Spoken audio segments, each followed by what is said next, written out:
Kita semua kan mikirnya uang kita itu aman banget ya di bank. Tapi, dalam pembahasan kali ini, kita akan coba bongkar asumsi itu. Gimana kalau ternyata institusi yang seharusnya jadi penjaga uang kita, justru malah jadi resiko terbesarnya? Oke, kita mulai ya. Kita akan mulai dari sesuatu yang akrab banget buat kita semua. Sebuah rutinitas yang, jujur aja, sering bikin kita ngerasa nyaman dan aman. Anda buka aplikasi perbankan di ponsel Anda, mungkin hampir setiap hari, masukin PIN, kata sandi, atau ya cukup pakai sidik jari. Dan di sana, di layar, muncullah angka-angka itu.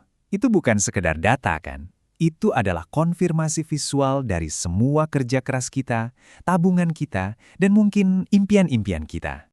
Kita semua tahu perasaan ini. Kita lihat angka itu dan kita merasa tenang, yakin 100% bahwa uang itu ya milik kita, aman dan terjamin. Tapi pertanyaannya, apa benar begitu?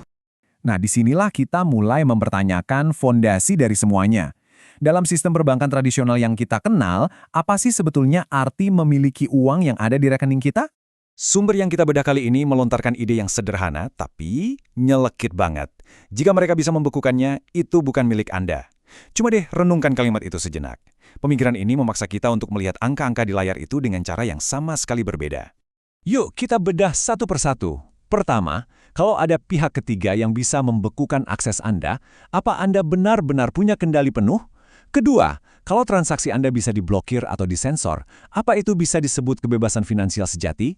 Dan yang ketiga, kalau nilai uang Anda bisa terus-terusan kegerus sama inflasi, sesuatu yang sama sekali tidak bisa Anda kendalikan, apa itu benar-benar aman? Sekarang, mari kita lihat lebih dalam. Dari mana sih kerentanan ini datang? Ingat ya, ini bukan soal teori konspirasi, tapi soal bagaimana sistem itu sendiri memang dirancang.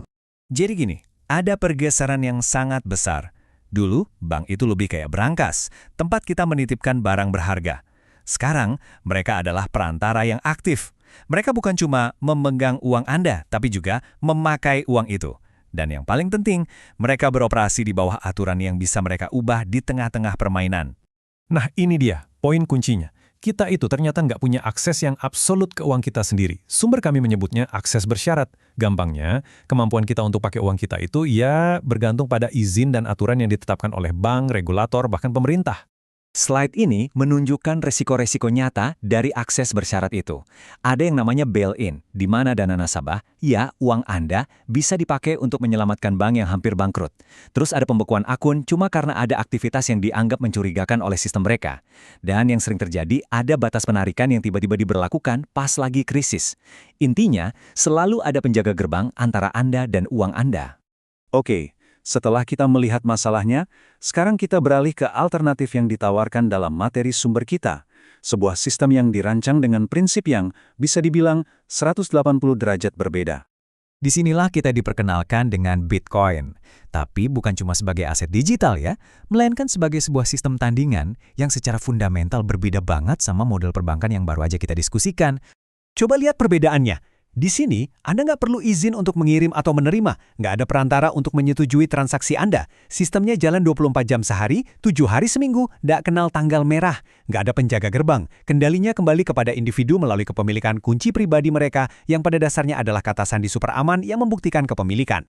Ini yang sangat menarik, perbedaan filosofis tentang cara kerjanya.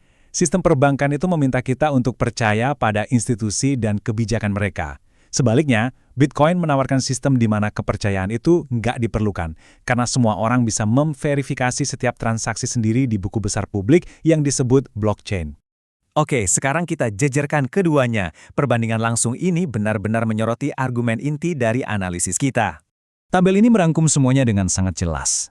Coba kita lihat, soal akses, di bank itu bisa dinegosiasikan, mereka bisa menolaknya. Di Bitcoin, itu berdaulat. Kalau Anda punya kuncinya, Anda punya aksesnya. Soal risiko, di perbankan risikonya ada di tangan institusi. Di Bitcoin, risikonya ada pada Anda untuk mengamankan kunci Anda sendiri. Ini tanggung jawab pribadi.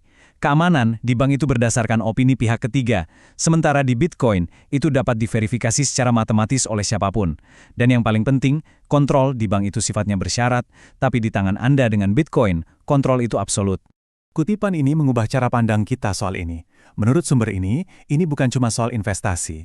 Ini adalah pilihan sadar untuk keluar dari sistem akses bersyarat yang punya banyak kekurangan dan pindah ke sistem di mana Anda punya kedaulatan yang sejati. Dan sekarang kita sampai pada bagian akhir, beralih dari perbandingan, praktis ke pertanyaan yang lebih dalam, lebih filosofis. Ini pertanyaan langsung untuk kita semua. Kita kan terbiasa banget melihat saldo bank sebagai ukuran kekayaan kita. Tapi setelah semua yang kita bahas tadi, apakah itu gambaran yang lengkap? Dan inilah pertanyaan pamungkasnya, inti dari semua yang telah kita jelajahi. Jika kekayaan Anda ada di atas kertas, tapi Anda tidak bisa mengaksesnya, apakah Anda masih kaya? Kita akhiri dengan pemikiran ini. Mungkin definisi kekayaan yang sebenarnya bukanlah seberapa besar angkanya, tapi tingkat kontrol dan kedaulatan yang Anda miliki atas angka itu. Jadi ini bukan soal apa yang Anda miliki, tapi di mana Anda menyimpannya. Sebuah ide yang kuat untuk direnungkan saat Anda memeriksa saldo bank Anda berikutnya.